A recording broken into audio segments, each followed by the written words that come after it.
ئافرەت و جوانی.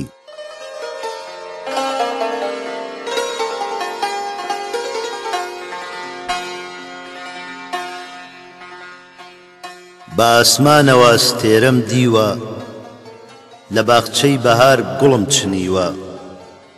شەونمی درەخت لە ڕووم پژاوە، لە زەردەی زۆر کەل سەرنجم داوە. پەلکە زێڕینەی پاش بارانی زۆر، چەماوەتەوە بەرامبەر بەخۆر. هەتاوی نەورۆز مانگی جۆدرە و زۆر هاتوون و چوون بە ڕۆژ و بە شەو.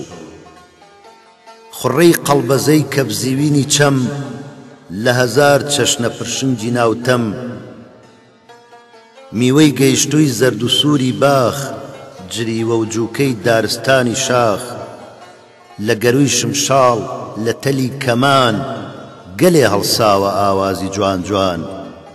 ئەمانە هەموو جوانن شیرینن، ڕۆشنکەرەوەی شەقامی ژینن.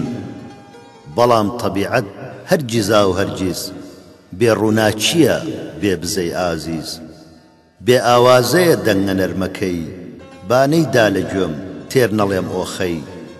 کام ئەستێرەی گەشت کام گوڵی کێوی، ئاڵەوە کوڵمی گۆی مەمچی لێوی. کام ڕەشیەگا بە ڕەشی چاوی، برژانگی برۆی ئەگریجەی خاوی. کام بەرزی جوانە وەک بەرزی باڵای، کام تیشکەگاتە تیشکی نیو نیگای. کام تاسە کام مەیل کام چاوەنواڕی، تەلیسماویە وەکی دڵڵاری.